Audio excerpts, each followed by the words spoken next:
Hi, everybody. This is Blaine DeSantis, and welcome to America's Game. Take me out to the ball game.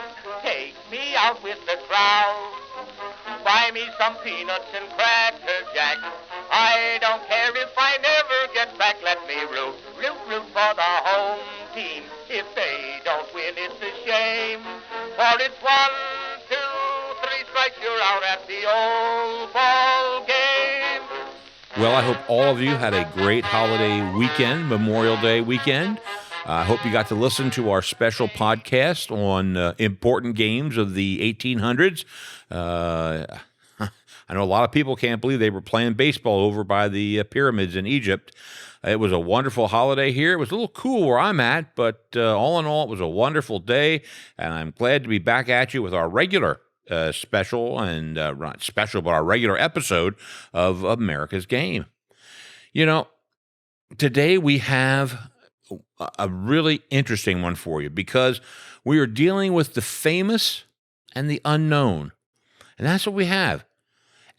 A lot of these players are unknown to us, but some were extremely famous in their lifetimes, and that's what we have here. We have one of the best old forgotten pitchers, as well as the first celebrity ball player. That's right. Both made it into the Hall of Fame, and yet both today are still unknown. And we're going to try to unlock a little bit of their history so that you know a little bit more about these two great ball players.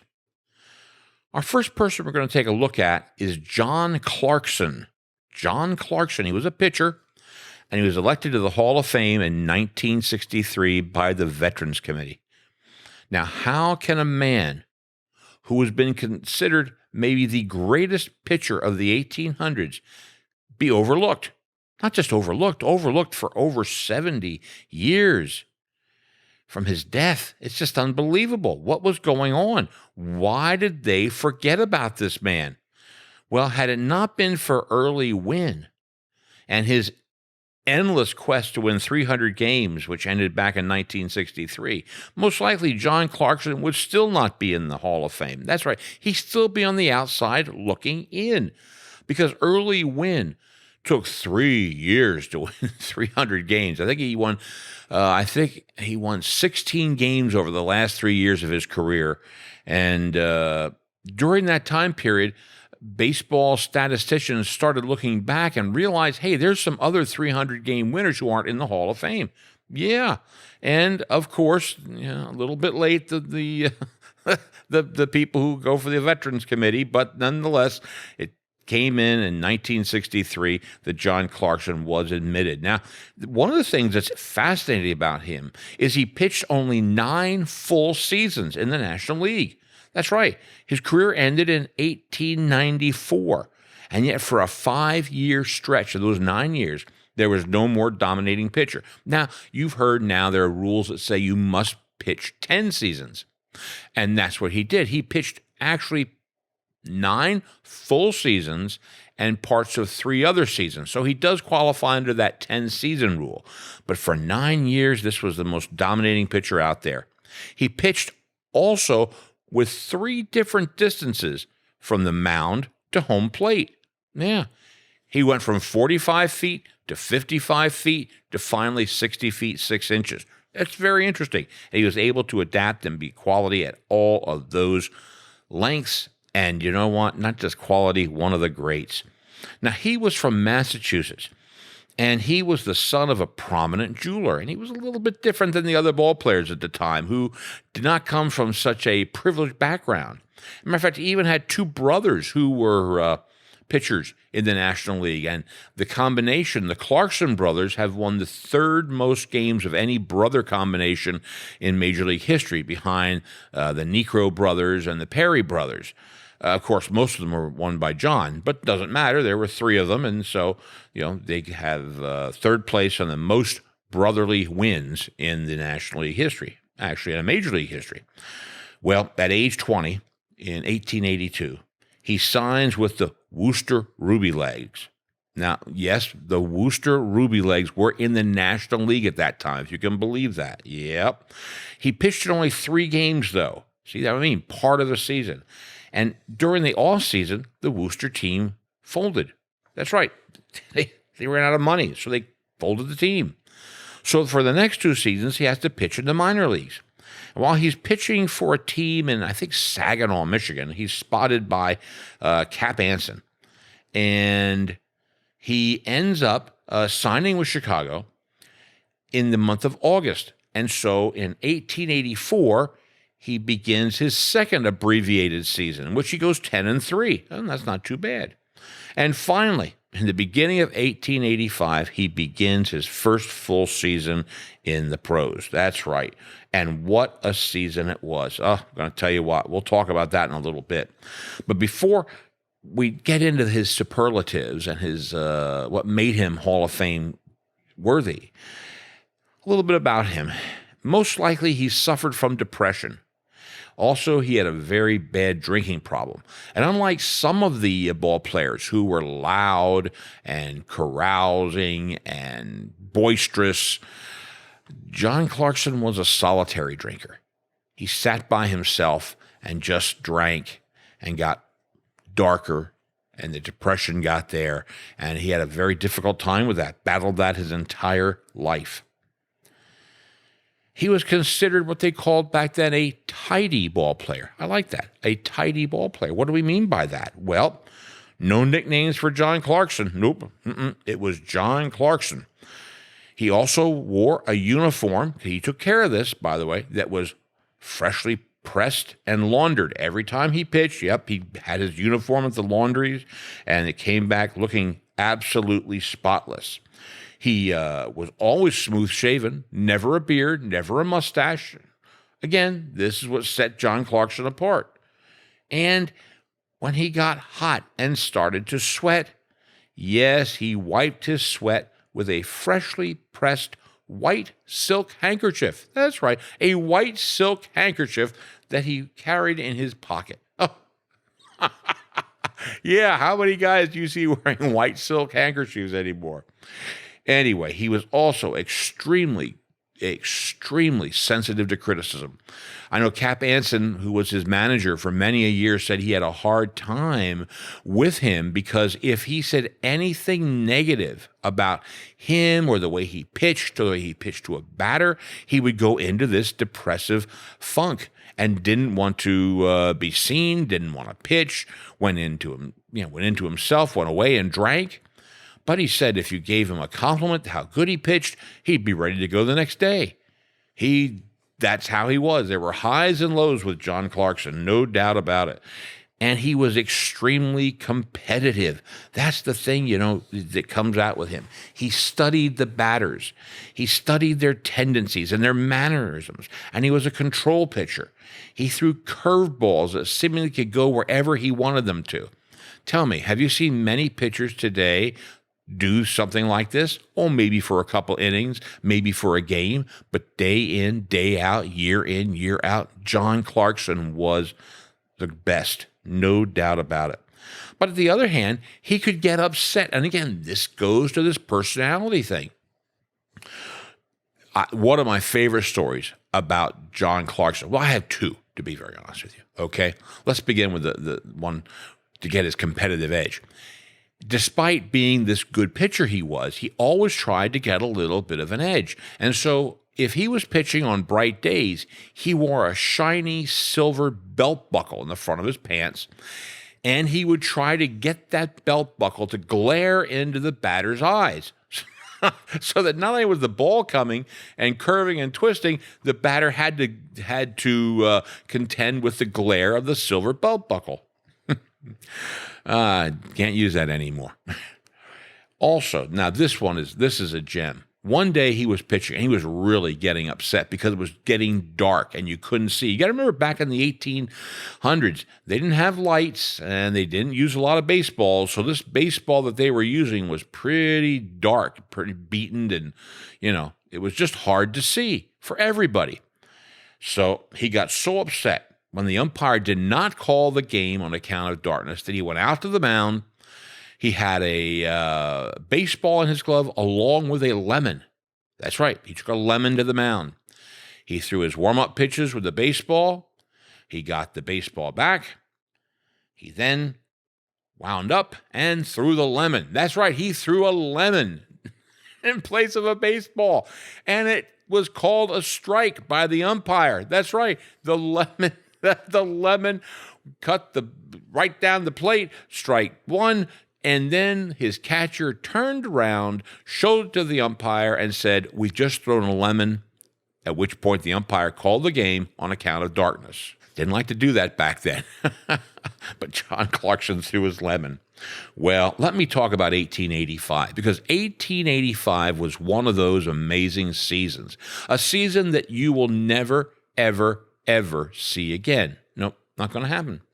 And don't think it's because they didn't have enough pitchers or because they only played a shortened amount of games. No, they were playing around 140 so games, 140, 150 games back then. Okay, so they did have to have a lot of pitchers. Well, not a lot, but more than just a one-man pitching staff. Anyway, 1885 comes, and John Clarkson starts 70 games. That's right, he started 70 games. He completed 68 of those games. Yeah, he won, are you ready, folks? 53 ball games that season. The White Sox won 87. He won 53 of the 87 ball games. He threw 623 innings. That's right, 623 innings. For most of the pitchers today, that's 4 years worth of innings. Okay, he throws it in one season. In one season. And a few years later, he throws 600 innings another time. The man was a workhorse. The man had a rubber arm. Like I said, he wasn't the only one on the team because, they did play this number of games. They did play at least 140 games, so they had need for other pitchers. But John was there whenever you asked John to throw the ball. As Cap Anson said, he was there to take it. He pitched that ball game. Over the next 4 years, you say, well, he did it 1 year. Okay, well, the next year he won 36 games. The next year he wins 38 games, then 33, and finally he wins 49 games. That's right. He won almost 200 games in 5 years, and he ends up with an overall record of 328 wins and 178 losses. Now, folks, those are numbers that are outstanding. And like I said, when you consider he played only 9 full seasons, very little the first year, around 13 games the second year, and not that many the very last year, because he quit in, I think it was May or early June, he quit baseball of his very last year, but 9 full seasons of baseball. He was also a good hitter. He hit 24 career home runs. Now, again, we're talking about that time of year. Yeah, we're talking about that time when the game was not predicated on home runs, when there might not be outfield bleachers, when there might be very different outfield lines. Center field in the one park was 600 feet. Maybe down the line, another part was 280 feet. Everything was varied, but John Clarkson hit 24 home runs. He drove in 232 runs. That's right, 232 RBIs in his career, and he scored 254 runs. So he wasn't just a one-trick pony. He could pitch and he hit. When he finally left the game, he decided he was going to run a cigar store. Sort of unique, but, it was something that people did back then. And then, unfortunately, what happened to John Clarkson is his history of mental problems got to him, and he had a complete mental breakdown. He spent 3 years in the mental institutions. They gave him the best possible care he could get. And 1 year, back in 1909, he was home visiting his relatives, and during that time period, he developed pneumonia and died just a few days later. That's right. Very young man to die. But while he was in baseball, while he pitched, he was superlative. And then they forgot him. And then they forgot him. Now, I understand in the beginning, there are a lot of players that are trying to get into the Hall of Fame, but they forgot about him. And when they put together that list of players for the Veterans Committee to put in 1945 and 1946. The veterans players that were added at that time were all batters. They added no pitchers. So we had 21 people. 21 people were put in by the Veterans Committee in 45 and 46. Not one was a pitcher. And it continued that way. Pitchers didn't get in for some reason. And then finally, thanks to Early Win, they took a look at the records and they found, oh my God, there sits John Clarkson. And then they started to go back and look and hear about him. And they used to read where he was considered the best of all players at that time period. And finally, in 1963, John Clarkson got his due. And today you can see his plaque in the Hall of Fame in Cooperstown. For my next player, well, this is the first celebrity ball player. That's correct. The first. Was he a superstar? I'm not sure, but he was a celebrity. His name is Mike King Kelly. That's right, King Kelly. He was a catcher. And he was elected to the Hall of Fame back in 1945. King Kelly was the catcher for guess who? That's right, John Clarkson. Many of the years that John Clarkson was dominant, King Kelly was his catcher. So we have battery mates going in here. Just went in around 18 years difference. Most fans today have never heard about King Kelly. Never heard about this celebrity ball player. But he was not just a great ball player, he was a pioneer and innovator, and a well-deserved member of the Hall of Fame. He was baseball's first matinee idol. He was the first player to write his own autobiography, the first player to have a song written about him called Slide, Kelly, Slide. He had the highest salary in the game, and he changed baseball from being considered a pleasant diversion to America's most popular sport. And people from the East Coast to the West Coast followed the exploits of King Kelly every day he played. He was a hard-playing and hard-living player. Wow, did he? He had some, you think John Clarkson had drinking problems. King Kelly was leading the pack. Despite all of his outside interests and all the ways he made money and being the highest paid player, all the outside interests he had, he spent it as fast as he made it. And when he died from pneumonia at the age of 37, he was broke. That's right. He died from pneumonia at the age of 37, a penniless man, left a wife who was pregnant with nothing. Well, as I said, interesting character. He was orphaned at a young age, and his first job was hauling coal in a bucket at a factory. He had to haul the coal from the basement up to the roof of the factory every day, hauling a bucket of coal. And despite that, when the minute the job was over, he was out in the fields playing baseball. And he became so good, he eventually was able to play for a minor league team called the Columbus Buckeyes. Well, in 1878, he was signed by the Cincinnati Red Stockings, and he was 20 years old. He played 1 year in minor league ball. He was signed by Cincinnati, and he was so good, they designated him as one of their 10 reserve players. Now, again, we go back to the reserve rule. A lot of you nowadays might not have heard of it and might not know a lot about the reserve rule, but you could, basically, the players were bound to the team by their reserve rule. It's sort of like the always had not even the franchise. I said football, they would call them franchise players. Well, these were under by reserve rules. They were there forever unless they were released by their team. And he was so good that back then you could only reserve 10 players, and John Clarkson, before he played a game, was one of those 10 players. Well, he began his first season playing the outfield because they had a regular catcher. And he was good. But, it was not a great season. But by the next year, oh my. His second year, he batted .348, which was third in the league. He also was third in the league in hits and triples and fourth in runs scored.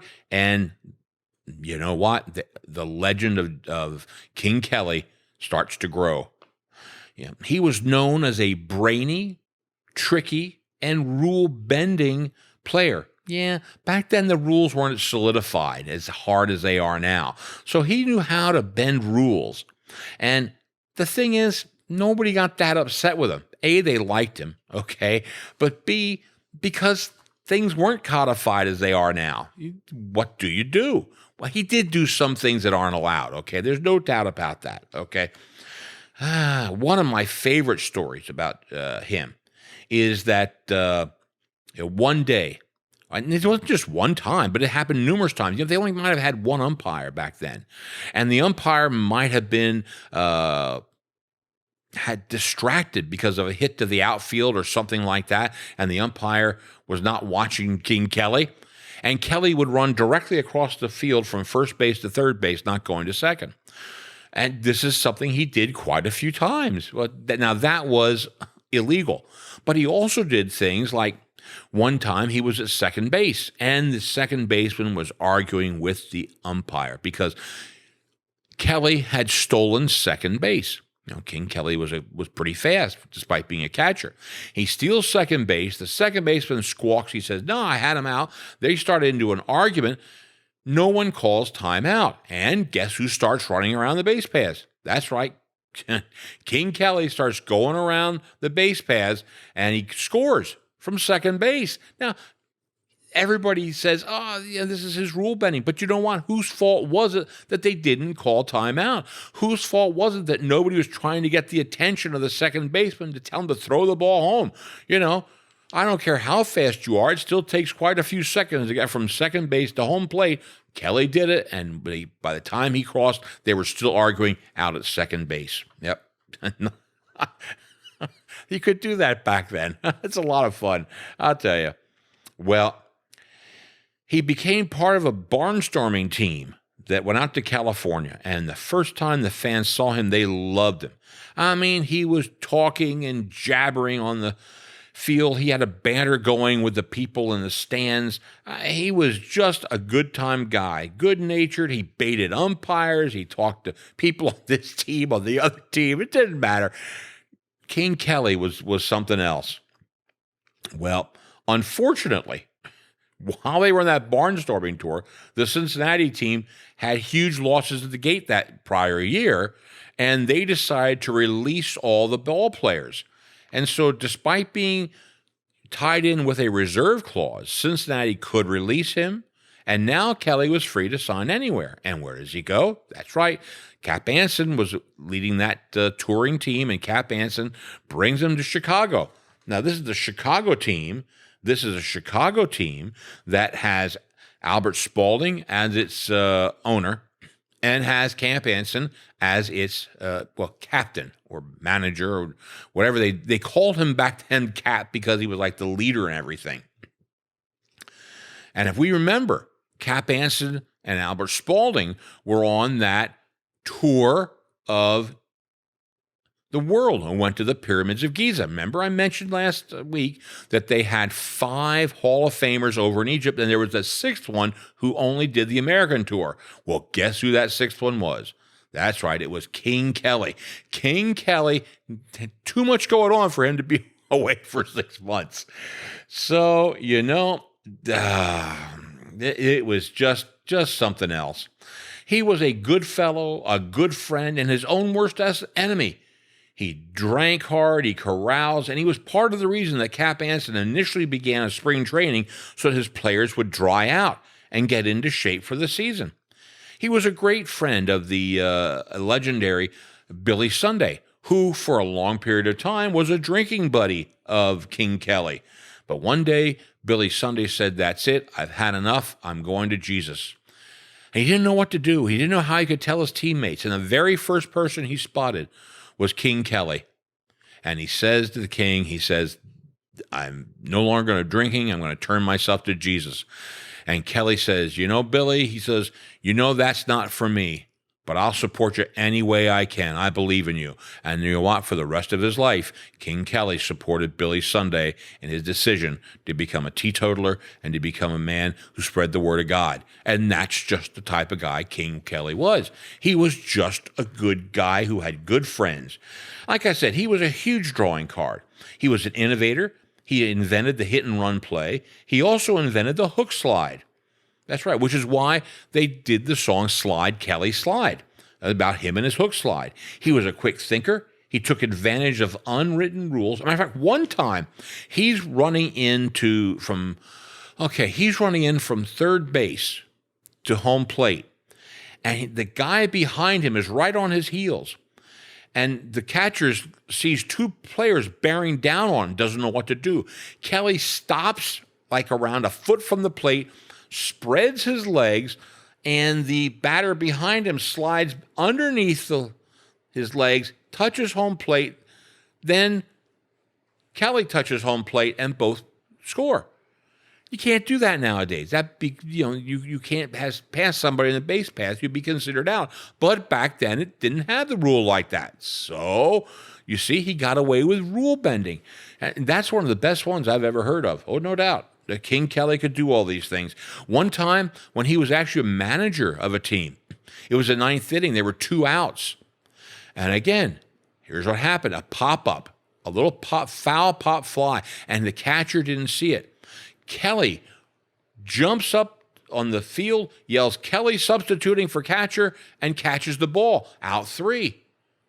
You can't do that anymore, okay? You can't do that. But back then you could. That's what I mean. Rule bending, no doubt about it. He knew how everything.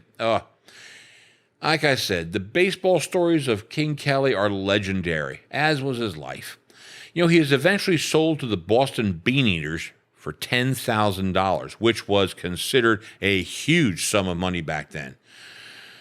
The song Slide, Kelly Slide, as I said, was made about him. Became a huge hit. He was an actor. He did vaudeville in the off-season to supplement his income.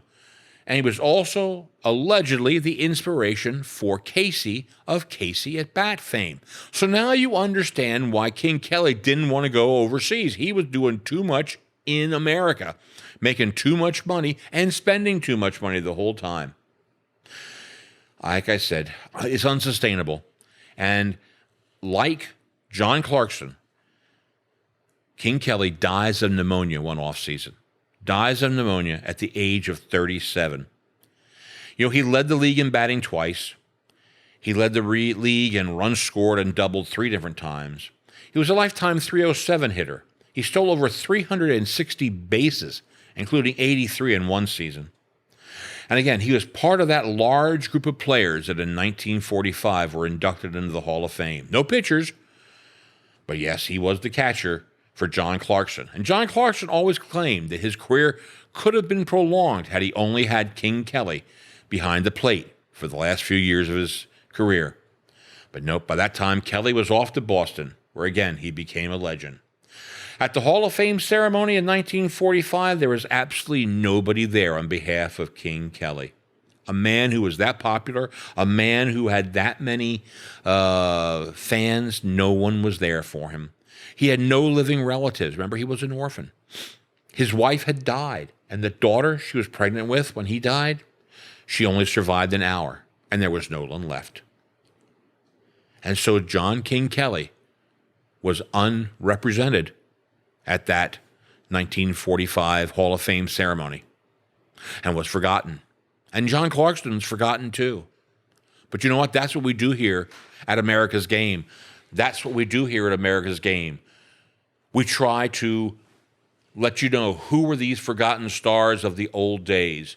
Who were these stars of the 1800s who helped make this game? And these, my friends, are 2 of the greatest. John Clarkson, King Kelly. I'll tell you what, definitely great members of the Baseball Hall of Fame. And 2 players, I'd like you, if you get a chance, do a little bit of research. Read up about their lives. You'll find some amazing stories. So anyway, for America's Game, this is Blaine DeSantis saying, we'll see you at the ballpark. Take me out to the ball game. Take me out. out with the crowd. Buy me some peanuts and cracker jack. I don't care if I never get back. Let me root, root, root for the home team. If they don't win, it's a shame. For it's 1, 2, 3 strikes, you're out at the old